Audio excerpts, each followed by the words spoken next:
L'hôpital Notre-Dame-à-la-Rose, en fait, c'est un lieu vraiment intéressant parce qu'il a été fondé au XIIIe siècle, en 1242, et puis il a fonctionné de manière ininterrompue de 1242 à 1980. Donc ça a été un lieu où pendant des siècles, des hommes et des femmes ont pris soin d'autres hommes et d'autres femmes. Et c'est un musée original parce que finalement, presque tous les objets qu'on y présente sont des objets qui ont vécu, servi, été utilisés ici. Et ça, c'est vraiment peut-être l'élément essentiel si on veut essayer de résumer ce qu'est l'hôpital Notre-Dame-à-la-Rose. C'est cette cohérence, ce lien remarquable entre un patrimoine bâti, un monument, et puis toute la collection artistique et scientifique qui est conservée à l'intérieur. On donne aux visiteurs un maximum de clés de lecture du lieu et de son histoire et des collections. Et donner des clés de lecture, ça peut se faire de différentes manières. Ça peut être une visite guidée, ça peut être un bon audio guide, mais ça peut être aussi l'occasion de mettre le site en vie par des reconstitutions historiques. Et en animant le site comme ce week-end, avec une sorcière, avec un chirurgien, avec une religieuse sage-femme, avec toute une série de personnages, avec un conteur, avec une cuisinière, eh bien, c'est une manière aussi de donner des clés de lecture du monument, de son histoire et de son fonctionnement. Rien de tel que de mettre en vie le monument pour permettre de le faire comprendre. Ah ben voilà, regarde-moi ça. Regardez-moi ça. Il y a un bout de peau. Ah, il est en train de pourrir, dis donc. Madame, vous voulez me faire retenir la main? Et après, on fait 1, 2, 3. non, vous y connaissez rien. 1, 3. On va inciser en demi-lune, ici, de manière à être sûr de toucher la veine.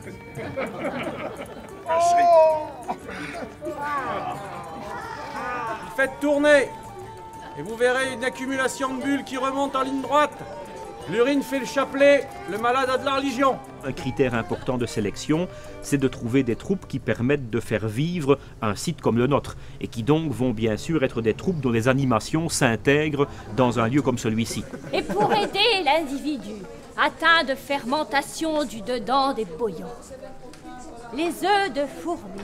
On est sur des groupes qui vont parler d'histoire, de médecine, de religion et qui vont permettre de cette manière-là, en mettant le monument en vie, de donner de la perspective aussi à ce qu'était ce lieu au cours des siècles. La visite du jardin médiéval va commencer, donc je le nomme et je l'appelle par 3 fois.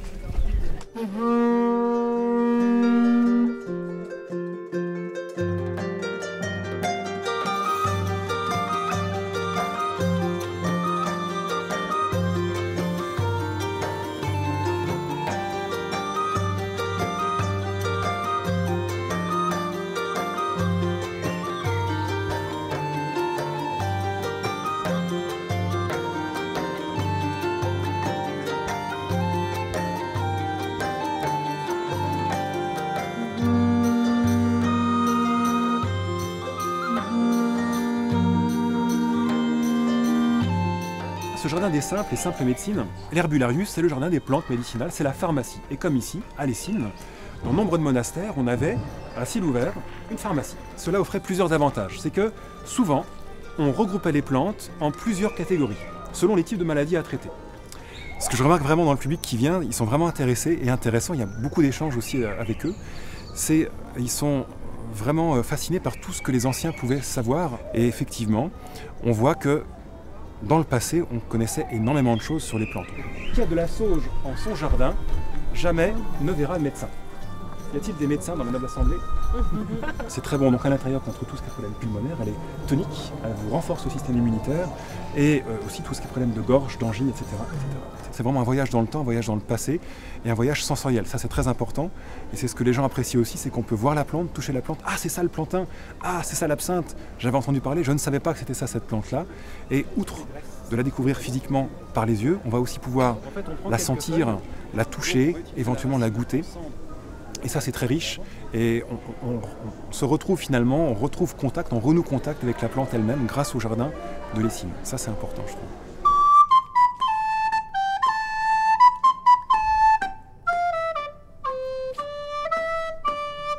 Oyez, bonnes gens, le conte de la soupe aux cailloux. Il était une fois un pauvre cuisinier, sans argent. Tout ce qu'il avait, c'était une marmite. Voici la marmite et une cuillère, voici la cuillère. Mais elle était vide. Alors pour la soupe aux cailloux des ménagères, il faut beaucoup touiller, il faut beaucoup mélanger. Et je touille, et je mélange. Et je goûte. Dans certaines salles, on peut presque encore avoir l'impression que la religieuse apothicaire, elle était là, dans la pharmacie. Et en entendant le groupe de visiteurs arriver, elle s'est cachée.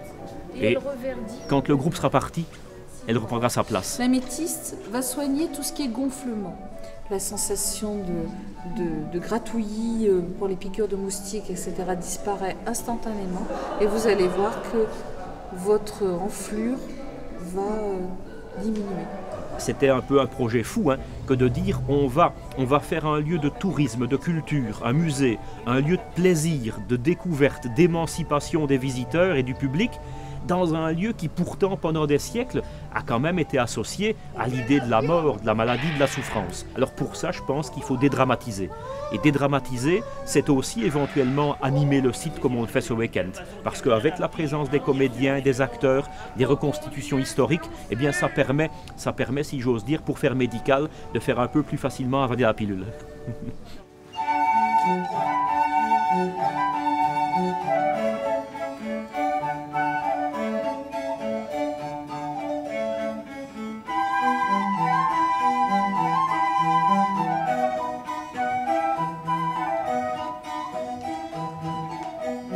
Les impressions sont excellentes, ça donne un peu de gaieté à la chose. On a parfois l'impression que ces musées sont des endroits morts où il ne se passe plus rien, c'était dans le temps et où on oublie comment on vivait à l'époque.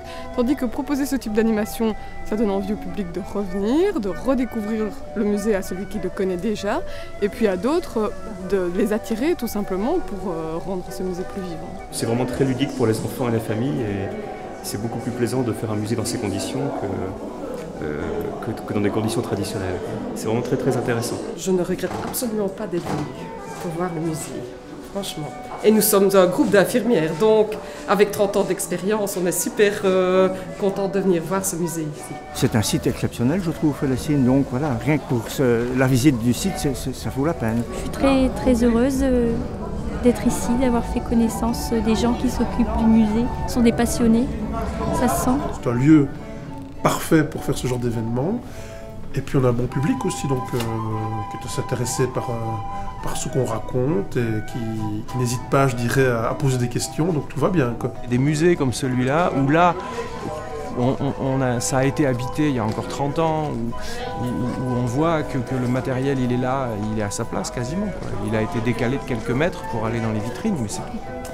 Les gens ne peuvent pas toucher les pièces de collection qui sont dans la vitrine, mais peuvent toucher l'histoire parce que les artistes, évidemment, leur racontent l'histoire à la façon et peuvent vraiment la toucher de près, de par tous les sens. Il y a beaucoup de gens qui viennent s'asseoir et se reposer, je pense, prendre température du lieu, prendre l'ambiance du lieu qu'on a pu retrouver ici, qui a pu être retransmise aussi de façon magique. Il y a une magie ici, vraiment, à ici.